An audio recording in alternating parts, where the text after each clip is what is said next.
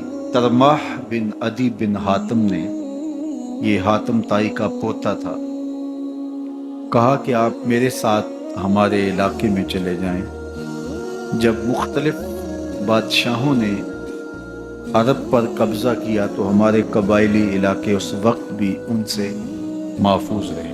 ہم آزاد قبائل ہیں، میں چند دنوں میں آپ کی پشت پر 30,000 کا لشکر کھڑا کر دوں گا جو جانثار ہوگا۔ لیکن حضرت امام حسین رضی اللہ تعالیٰ عنہ نے ترماح بن عدی کی اس پیشکش کو قبول نہیں کیا اور آگے بڑھے۔ دشت نینوا میں، جسے دشت کربلا بھی کہتے ہیں، حر بن یزید ریاحی 500 سواروں کو ساتھ لے کر کے حضرت امام حسین کو محصور کر دیتا ہے، اور پھر یزید کا لشکر وہاں جمع ہونا شروع ہو جاتا ہے۔ 22,000 یا 30,000 کا لشکر امام حسین رضی اللہ تعالی عنہ کے اطراف میں لگا دیا گیا۔ 3 دن تک اس خانوادے کے لیے پانی بند کر دیا گیا۔ پانی کے بغیر تو انسان کی زندگی معطل ہو جاتی ہے، اور 3 دن کی مسلسل پیاس، اور پیاس میں بلکتے 6 ماہ کے بچے، خواتین اور بوڑھے۔ لیکن عزیمت کی راہوں کے یہ مسافر کسی صورت بھی یزید سے بیعت کرنے پہ آمادہ نہ ہوئے۔ یہ ایک ہیلا تھا کہ پانی بند کریں گے، بچے بلکیں گے، خواتین بے چین ہو جائیں گی تو یہ مجبور کر دیے جائیں گے۔ لیکن کہا تم جو کرنا ہے کرو۔ یہ بات طے شدہ ہے کہ ہم یزید سے بیعت نہیں کریں۔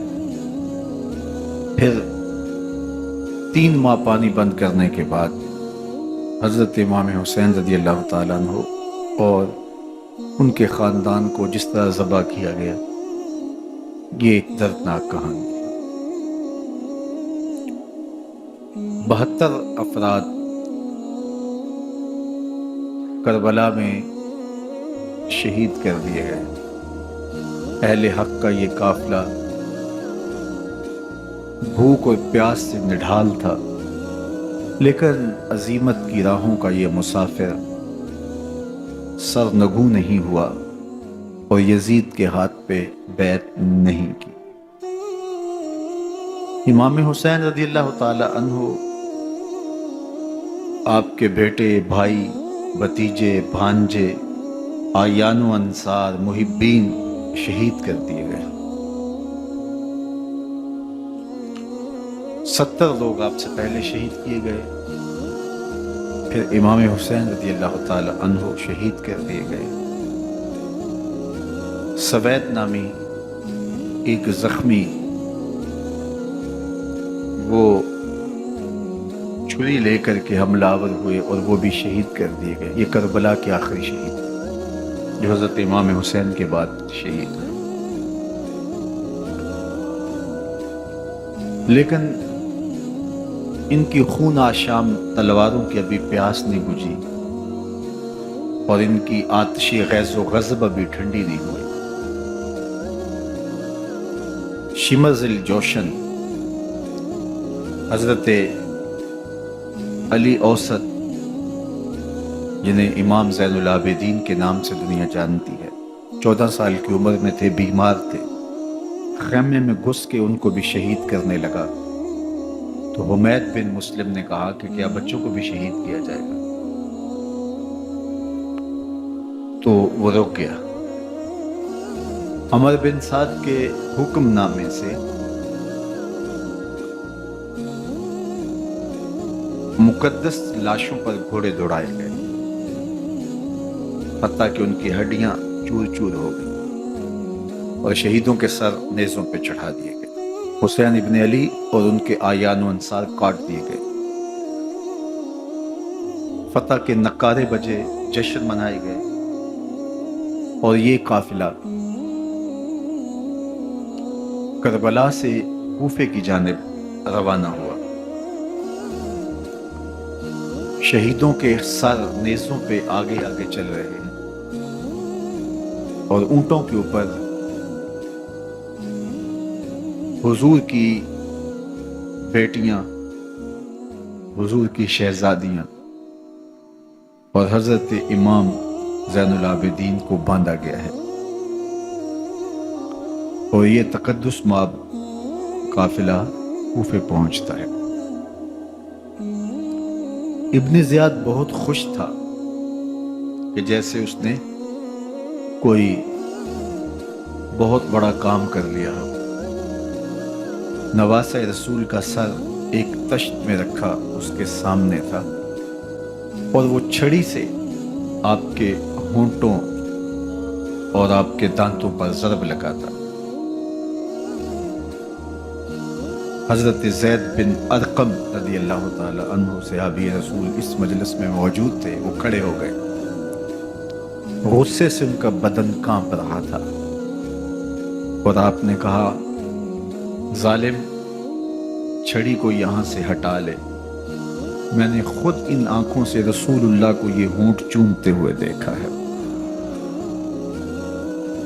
ابن زیاد غصے میں بپھرا ہوا بولا، اگر تو بوڑھا نہ ہوتا تو میں تیری گردن اڑا دیتا۔ حضرت زید بن ارقم روتے ہوئے دربار سے باہر نکلے، اور ساتھ اہل کوفہ کو مخاطب کر کے کہا کہ اہل کوفہ، تم نے حسین ابن علی کو شہید کر دیا اور ابن مرجانہ کے غلام بن گئے۔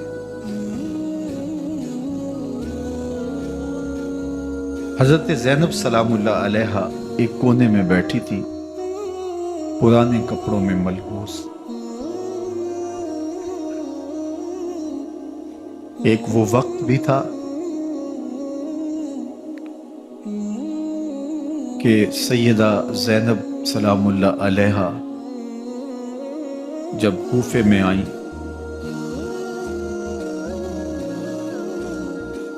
سیدنا علی المرتضیٰ کے زمانے میں ان کے دور خلافت میں دارالخلافہ کوفہ متعین ہوا، تو یہ مدینے سے کوفے آئیں، تو اس وقت کوفے کی معزز خواتین نے ان کا استقبال کیا۔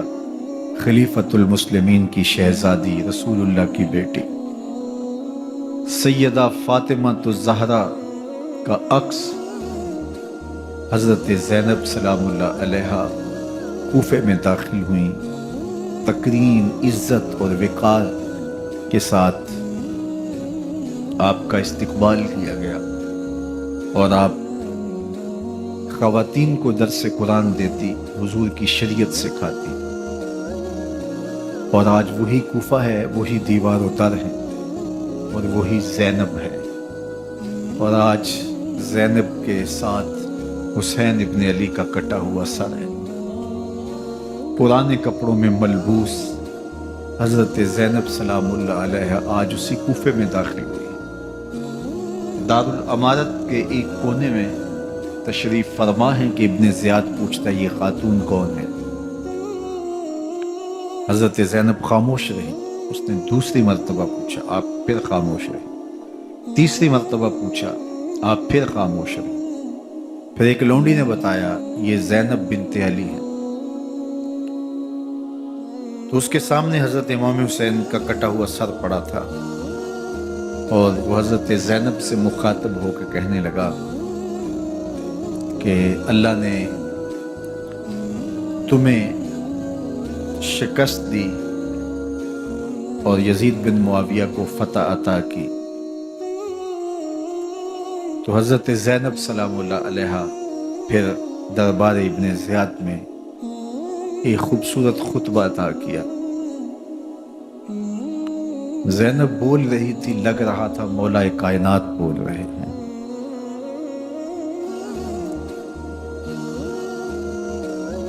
یہ خطبہ بامر مجبوری تھا، ابن زیاد کی خرافات کا جواب تھا۔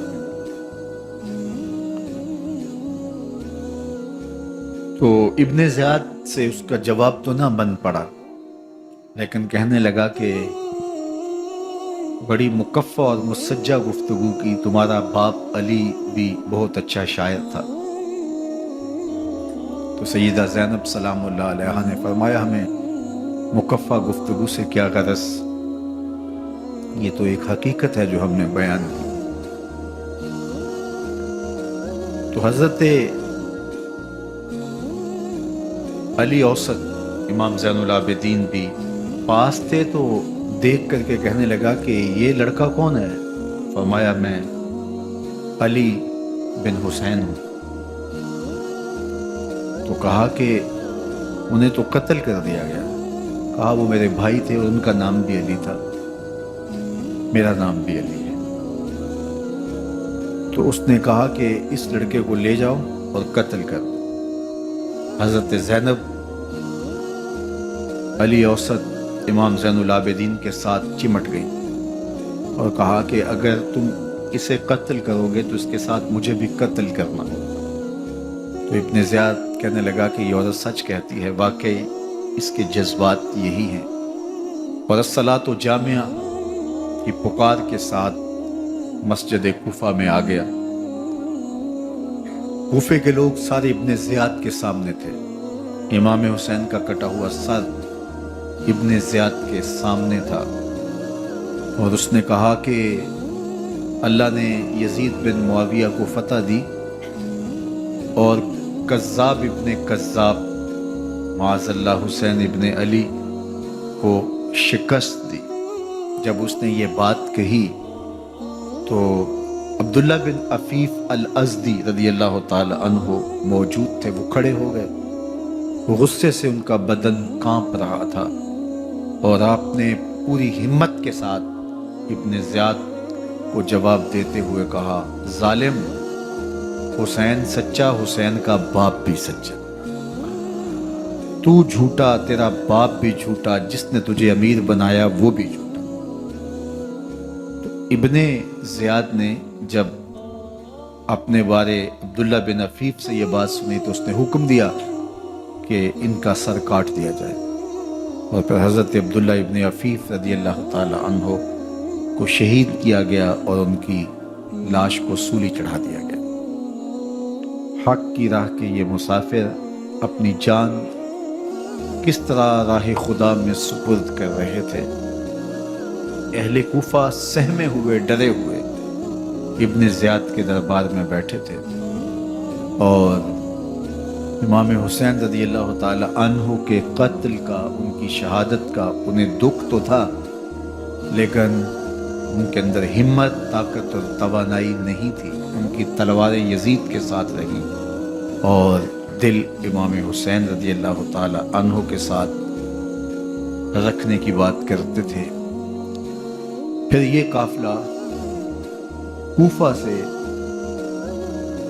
چلتے چلتے دمشق کی جانب عازم سفر ہوا۔ ایک اونٹ پہ تین لوگوں کو سوار کیا گیا تھا۔ امام زین العابدین کو سوار بھی کیا گیا اور بدن پر زنجیریں بھی باندھی گئیں، جکڑ کر کے سواری پہ بٹھایا گیا۔ اللہ اکبر! جہاں جہاں سے یہ لوگ گزرتے، لوگوں کو ان کی حالت پہ رحم آتا۔ بہت سارے لوگ نہیں جانتے تھے یہ کون ہے۔ عمومی طور پہ راستوں میں یہی بتایا گیا کہ کچھ باغی لوگ ہیں جنہوں نے حکومت سے بغاوت کی، تو ان کے کیفر کردار تک پہنچا دیا گیا۔ راستے میں ایک گرجا گھر آیا اور وہاں یہ لوگ رات رکتے ہیں۔ گرجا گھر کی دیوار پہ لکھا ہوا تھا: اترجو امت قتلت حسینہ شفاعت جدہ یوم الحساب۔ کیا وہ امت جنہوں نے حسین ابن علی کو شہید کیا، قیامت کے دن انہی کے نانے سے شفاعت مانگیں گے؟ کس منہ سے شفاعت طلب کریں گے؟ اسی حسین ابن علی کے نانا سے، جن کے بیٹے کو، جن کے شہزادے کو، نواسے کو ان لوگوں نے شہید کیا۔ جب یہ تقدس مآب قافلہ دمشق پہنچا تو راستے میں ایک شخص قرآن مجید کی تلاوت کر رہا تھا، اپنے مکان کی چھت پہ بیٹھ کے تلاوت کر رہا تھا، اور یہ قافلہ اس طرح سے گزر رہا تھا کہ شہیدوں کے کٹے ہوئے سر نیزوں کی نوک پہ تھے، اور عصمت شیار خواتین اور امام زین العابدین اونٹوں پہ بندھے ہوئے تھے۔ تو پڑھنے والا تلاوت کر رہا تھا کہ کہف اور رقیم یہ ہماری نشانیوں میں سے بڑی عجیب نشانیاں ہیں۔ تو جب وہ پڑھ رہا تھا تو سر حسین سے آواز آئی: یا تالی القرآن، اے قرآن پڑھنے والا، اصحاب کہف سے زیادہ عجیب قتلی و حملی، میرا قتل کرنا اور نیزے کی نوک پہ چڑھایا جانا۔ یہ قافلہ یزید کے دربار میں پہنچتا ہے۔ یزید بہت خوش ہوا اور اس نے حضرت امام زین العابدین رضی اللہ تعالیٰ عنہ سے کہا کہ تمہارے باپ نے میری حکومت کے خلاف بغاوت کی اور وہ اپنے انجام کو پہنچے۔ تو آپ نے جواب میں قرآن مجید کی آیات کی تلاوت کی اور اہل بیت کے مناقب اور فضائل بیان کیے۔ سیدہ زینب سلام اللہ علیہا کا ایک خطبہ اہل بیت کی عظمت، مناقب اور فضائل میں یزید کے دربار میں اپنی انوکھی اور البیلی شان رکھتا ہے۔ یزید پہلے تو خوش ہوا، لیکن جب اس نے لوگوں کے چہرے دیکھے تو وہ پریشان ہو گیا، حتیٰ کہ یزید کے دربار میں ایک عیسائی سفیر آیا ہوا تھا، تو اس نے جب کٹے ہوئے سر دیکھے اور خستہ حال سادات کی شہزادیوں کو دیکھا تو اس نے کہا یہ کون لوگ ہیں؟ تو اسے بتایا گیا۔ اس نے بڑے تعصف کا اظہار کیا، کہا کتنے بد نصیب لوگ ہو، ہمارے پاس حضرت عیسیٰ علیہ السلام کے گدھے کا کھر موجود ہے اور ہم اسے بھی عزت کی جگہ پہ رکھے ہوئے ہیں، اور تم کتنے بدبخت ہو اپنے رسول کے نواسے کو شہید کر دے۔ بے مروت بے وفا تیرا بھی کیا افسانہ ہے، جس نے اپنی ہی شمع کو گل کیا تو وہ پروانہ ہے۔ تو یزید نے جب لوگوں کے تیور دیکھے اور بدلتے ہوئے حالات دیکھے تو اس نے تعصف کا اظہار کیا اور کہا اللہ برا کرے ابن زیاد کا، وہ امام حسین کو میرے تک پہنچنے دیتا تو میں ان سے اچھا معاملہ کر دیتا۔ کچھ لوگ اس سے یزید کو بری الذمہ قرار دینے کی کوشش کرتے ہیں، لیکن یزید کے اپنے حکم سے سب کچھ ہوا۔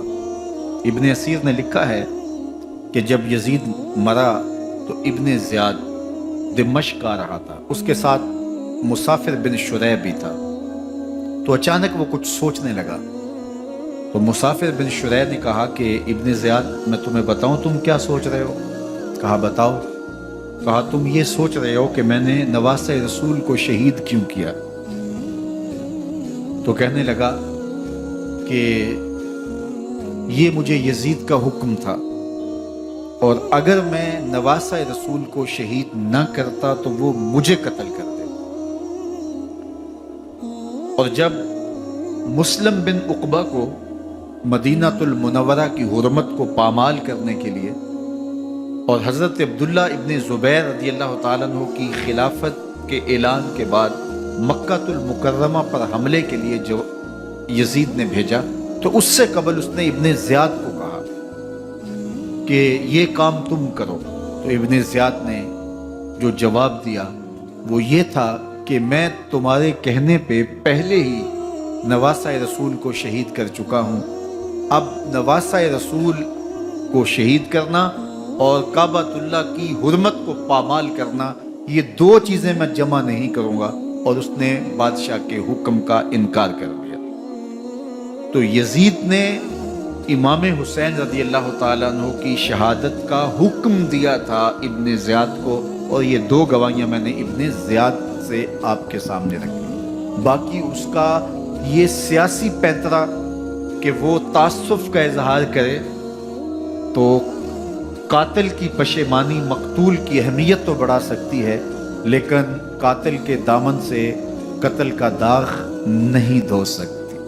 تو حضرت امام حسین رضی اللہ تعالی عنہ کا قتل یزید کو اب نظر آ رہا تھا مجھے بہت مہنگا پڑے گا، آخرت تو برباد ہوئی ہی ہوئی، دنیا بھی میں نے برباد کر لی اور میری حکومت بھی مستحکم نہیں رہ سکے گی۔ تو اب اس نے یہ کہنا شروع کر دیا کہ خدا برا کرے ابن مرجانہ کا کہ وہ راستہ دے دیتا اور امام حسین کو میرے تک پہنچ دیتا۔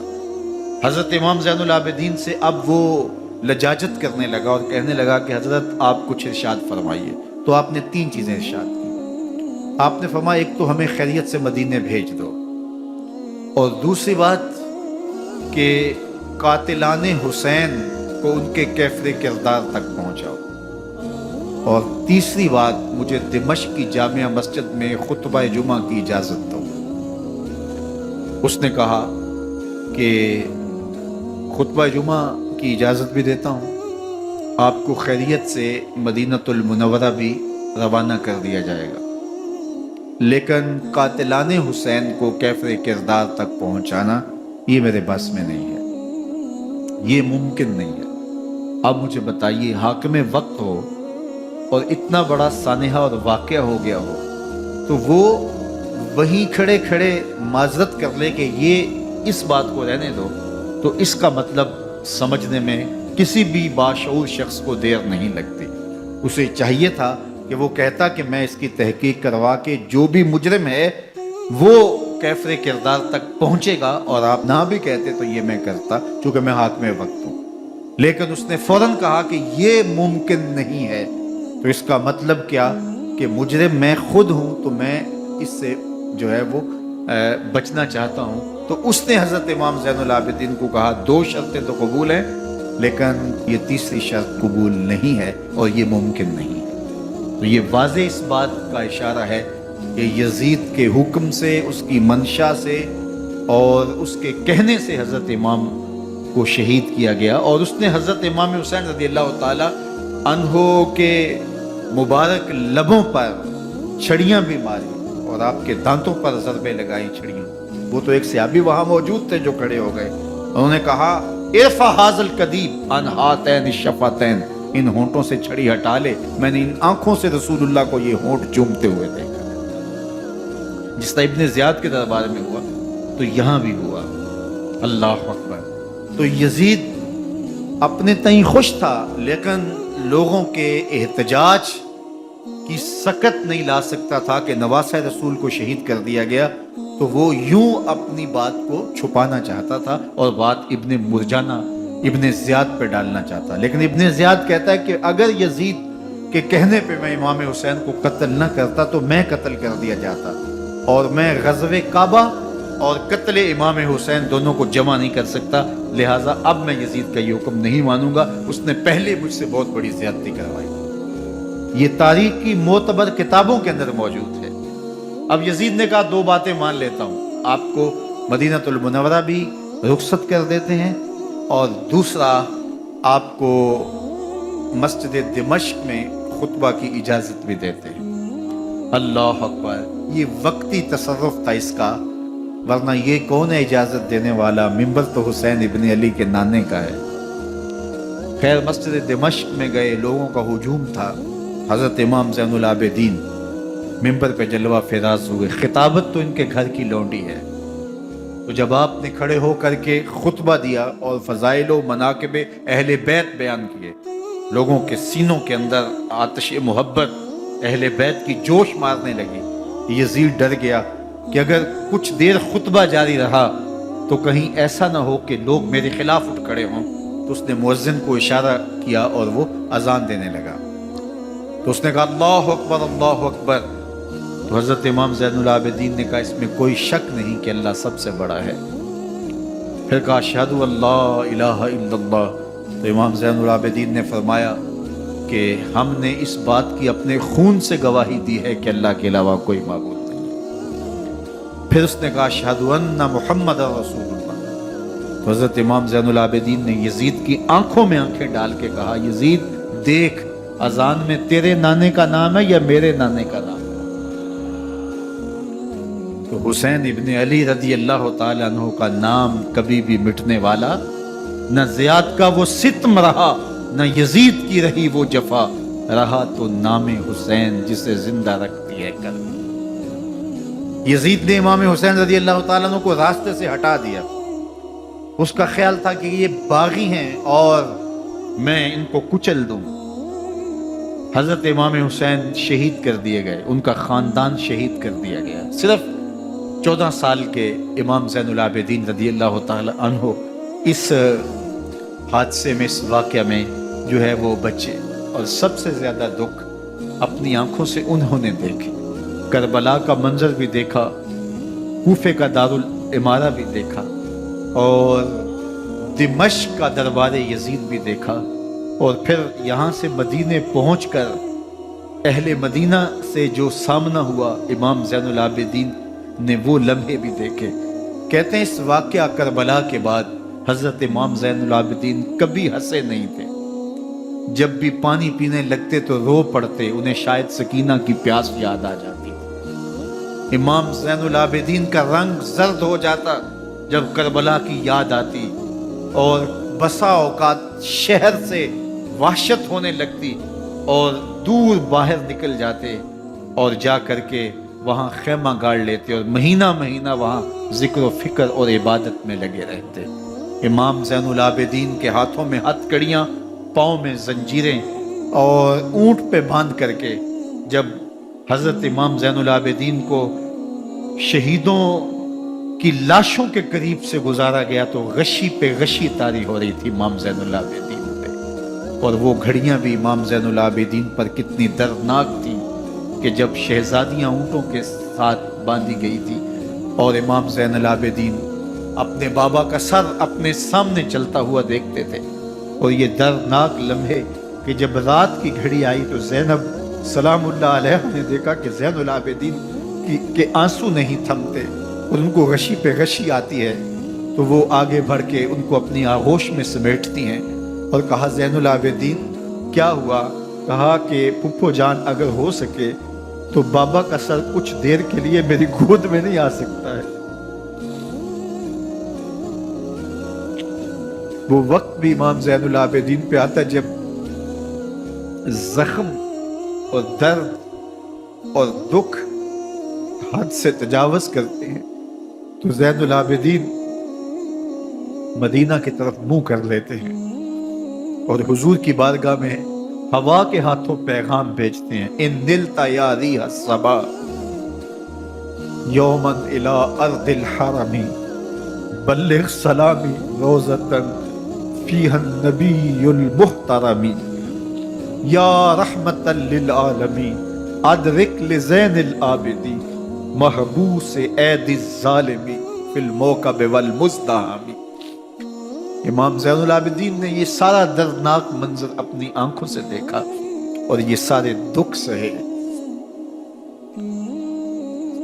امام زہری کہتے ہیں کہ ولید کے زمانے میں دوبارہ امام زین العابدین کو پکڑ لیا گیا اور ان کے ہاتھوں میں دوبارہ ہتھ کڑیاں اور پاؤں میں بیڑیاں ڈال دی گئی۔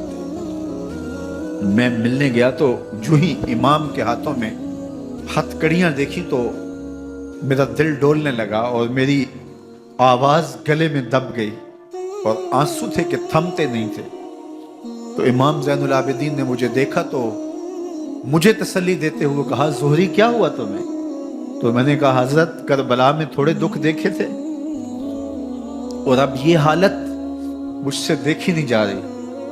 تو امام زین العابدین نے ان زنجیروں کو اور ان ہتھ کڑیوں کو جن سے آپ جکڑے گئے تھے جھٹکا دیا، لوہے کی زنجیریں ٹوٹ گئیں۔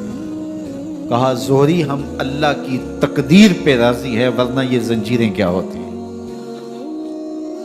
امام زین العابدین کو اللہ نے عزتوں سے نوازا تھا، ہر دور کے حق میں وقت ڈرتے تھے اور ان کی عزت سے حسد کرتے تھے۔ ولید بن عبد الملک بنو امیہ کا بڑا تگڑا حکمران گزرا ہے۔ ایک دن طواف کرتے کرتے حجر اسود کے سامنے آیا اور اس کے دل میں آیا کہ میں حجر اسود کو بوسہ کروں، لیکن رش اتنا تھا کہ آگے بڑھنے کی ہمت نہ ہوئی اور پیچھے ہٹ کے کھڑا ہو گیا کہ رش کم ہوتا ہے تو میں حجر اسود کو چومتا ہوں۔ اتنے میں امام زین العابدین رضی اللہ تعالی عنہ وہ بھی طواف کرتے کرتے حجر اسود کے قریب آئے، ایک لمحے کے لیے توقف کیا، لوگوں نے راستہ چھوڑ دیا۔ امام زین العابدین آگے بڑھے، حجر اسود کو چوما، پھر آگے بڑھ گئے۔ ولید بن عبد الملک کو بڑا غصہ آیا کہ لوگوں نے میرے لیے تو راہیں نہیں چھوڑی اور زین العابدین کے لیے راہیں چھوڑ دی ہیں۔ تو وہ اپنے درباری شاعر کو، فرزدق کو جو اس کے ساتھ کھڑا تھا، اس کو پوچھتا ہے، من ھذا، یہ کون ہے؟ حالانکہ اسے پتا تھا یہ امام زین العابدین۔ بعض اوقات سوال تفہیم کے لیے کیا جاتا ہے، سمجھنے کے لیے کیا جاتا ہے، اور بعض اوقات سوال تحقیر کے لیے کیا جاتا ہے۔ جس طرح کسی شخص کو آپ پسند نہ کرتے ہو اور وہ کوئی کام کرے تو آپ کہتے ہیں یہ کون ہے، یہ کون ہے؟ تو اس نے کہا، من ھذا، یہ کون ہے؟ اب فرزدق شاعر تھا اور درباری شاعر تھا، اسے اچھی طرح پتا تھا کہ من ھذا سے بادشاہ کیا سننا چاہتا ہے، لیکن آج اس کی غیرت ایمانی جاگی۔ بادشاہ نے کہا، من ھذا، یہ کون ہے؟ تو فرزدق نے بادشاہ کی آنکھوں میں آنکھیں ڈال کے کہا، بادشاہ تو نہیں جانتا یہ کون ہے؟ اس کو تو بطحا کے سنگ ریزے بھی جانتے ہیں، اس کو تو زمین والے بھی جانتے ہیں، آسمان کے فرشتے بھی جانتے ہیں۔ یہ فاطمہ کا بیٹا ہے، یہ علی کا شہزادہ ہے، یہ رسول اللہ کا نواسہ ہے۔ تیرا من ھذا کہنا اس معرفہ کو نکرا نہیں کرے گا، یہ کل بھی معرفہ تھا، یہ آج بھی معرفہ۔ کھڑے کھڑے امام زین العابدین کی شان میں ایک طویل قصیدہ لکھ دیا۔ بادشاہ تو اس سے کچھ اور سوچ رہا تھا، الٹ ہو گیا، اس نے ایک فرزدق کو جیل میں ڈال دیا۔ امام زین العابدین کو پتا چلا، آپ نے اشرفیوں کی 2 تھیلیاں خادم کے ہاتھ بھیجی کہ ہماری وجہ سے تمہارے اوپر یہ افتاد پڑی ہے۔ تو اس نے تھیلیاں قبول کی، چوما آنکھوں سے لگائیں اور پھر خادم کے ہاتھ میں دیتے ہوئے کہا، امام کو میرا سلام دے دینا اور کہنا حضرت ساری زندگی نے ٹگوں کے لیے، پیسوں کے لیے، اشرفیوں کے لیے شاعریاں کی ہیں، یہ جو میں نے قصیدہ لکھا ہے آپ کے نانا کی شفاعت کے لیے لکھا، جو دلوں کو فتح کر لے وہی فاتح زمانہ۔ امام حسین کو تو کاٹ دیا گیا نا، اس لیے کاٹ دیا گیا کہ یہ ہماری حکومت سے بغاوت کر رہے ہیں، انہوں نے یہ کہا، بہانہ یہ بنایا، نظم حکومت میں یہ مخل ہو رہے ہیں، لہٰذا انہیں شہید کر دیا گیا۔ نہ صرف انہیں شہید کیا گیا